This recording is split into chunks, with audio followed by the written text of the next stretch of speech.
seorang customer dari sebuah bengkel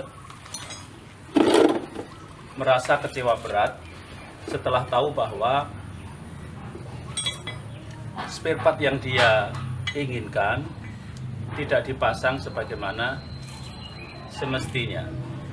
Dia baru tahu bahwa pemasangan itu tidak benar setelah sampai di rumah. Maka pada malam hari dia mencoba komplain. Dia lupa nama bengkelnya, tapi dia ingat betul lokasinya karena memang sebagaimana di hampir semua kota, di satu jalan tertentu itu biasanya berkumpul bengkel-bengkel. Dia coba browsing, dia temukan nama bengkel yang sesuai dengan yang dia ingat. Kemudian dia dapat nomor teleponnya, lalu dia kontak. Satu kali dering telepon tidak terangkat, yang kedua tidak terangkat, mungkin kan memang sudah malam hari. Kemudian pada dering ketiga sudah diangkat. Maka sontak dengan nada tinggi, si customer ini langsung menyampaikan komplainnya kepada pemilik bengkel. Dia jelaskan kekecewaannya dan dia betul-betul marah dalam ungkapan itu. Si pemilik bengkel dengan sabar bertanya kepada customer ini tentang kekecewaan itu dan bahkan kemudian bertanya banyak hal hingga si customer ini dengan tidak sabar dia bilang bahwa sudah tidak usah banyak omong. Saya pengen spare part yang sebagaimana saya inginkan dan saya sudah malas untuk datang ke bengkel Anda lagi. Silakan datang ke rumah saya, ganti di rumah saya. Pada pagi harinya si pemilik bengkel mengirim mekanik ke alamat orang itu. Kemudian yang dia inginkan dituruti, spare part itu diganti sesuai dengan merek yang dia sebut. Dan sambil menunggu mekanik yang sedang mengganti spare part itu, si customer masih memiliki sisa-sisa kekecewaannya dan diungkapkannya kepada si mekanik itu. Bilang tuh pada majikanmu, berikan layanan terbaik pada customer. Jangan sampai ada malpraktek seperti ini. Ini sudah zaman maju. Orang itu akan memilih layanan yang terbaik, bukan hanya harga yang murah. Kemudian si mekanik yang sebenarnya tidak banyak tahu tentang masalah apa yang terjadi, dia sekedar mengikuti perintah majikannya. Dia bertanya kepada customer itu, Pak, kemarin yang layani siapa Pak? Barangkali nanti bisa menjadi masukan bagi kami untuk perbaikan. Si customer bilang bahwa saya tidak tahu namanya, saya tidak sempat tanya-tanya siapa namanya.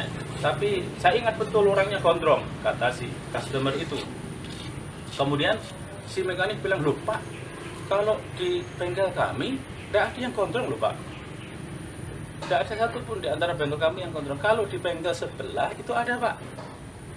Bengkel kami namanya, kalau sebelah itu ini motor. Jadi mungkin tidak di kami Pak. Kemudian si customer ini kaget betul dengan ungkapan itu. Dia baru kemudian ingat bahwa nama bengkel yang kemarin dia datang itu seperti yang disebut mekanik itu. Maka dia langsung ambil telepon dan dia hubungi lagi nomor yang semalam dia hubungi. Sekali ring langsung diangkat. Dia langsung bilang, Pak, ini yang saya tadi malam telepon ya? Iya. Ini yang Bapak yang kirim mekanik sekarang ke rumahnya? Iya. Memang kemarin betul kan Pak ya? Saya ke bengkel Bapak ya? Kemudian si pemilik bengkel bilang bahwa kayaknya enggak Bapak. Setelah saya lihat, tidak ada kemarin kami keluarkan spare part seperti yang Bapak sebutkan itu. Kemudian dia kaget betul customer ini. Loh, lalu kenapa Bapak kok kirim mekanik ke saya? Kenapa kok Bapak kok enggak bilang saja bahwa itu bukan dari bengkel Bapak? Ya saya sih Pak, kata si pemilik bengkel, hanya ingin lakukan yang terbaik. Bapak inginkan itu pada kondisi Bapak lagi agak panik, agak marah, ya sudahlah Pak, tidak apa-apa itu. Itu untuk kebaikan kita semua, kata si pemilik bengkel yang dengan sabarnya itu. si customer tidak habis pikir, dia kemudian minta maaf dengan terbata-bata karena dia ingat ternyata memang betul dia kemarin tidak datang ke bengkel yang milik orang ini. Di dalam bisnis, apa yang dilakukan oleh pemilik bengkel itu disebut dengan service excellent, layanan yang terbaik. Layanan yang terbaik itu diberikan kepada siapapun dan harus dimulai dari lingkungan yang paling dalam. Di dalam perusahaan ada pemilik, ada pengelola, ada karyawan.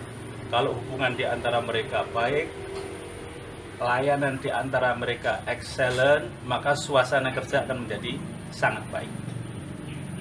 Dan Rasulullah SAW memberikan contoh itu. Rasul itu baik kepada siapapun, kepada keluarganya. Beliau SAW adalah orang yang terbaik akhlaknya, kepada sahabatnya, dan bahkan kepada musuhnya sekalipun baik. Sulit kita untuk mencontohnya, tapi harus terus berusaha. Namun, mungkin pemilik bengkel ini tidak sekedar sedang melakukan service excellent. Mungkin dia sedang berniat berbisnis dengan Allah Subhanahu wa Ta'ala. Dia mencoba berlatih sabar, dia berlatih ikhlas, dia ikhlas ngirim mekanik, dia ikhlas mengeluarkan spare part yang secara logika nanti tidak akan dibayar. Dia berkorban saja. Tapi ternyata di ujung ceritanya justru si pelanggan ini memberikan fee kepada mekanik lebih dari biasanya dia memberikan fee, dan bahkan dia titip kepada mekanik itu sejumlah uang untuk mengganti nilai spare part yang juga lebih dari 2 kali lipat harga spare part itu.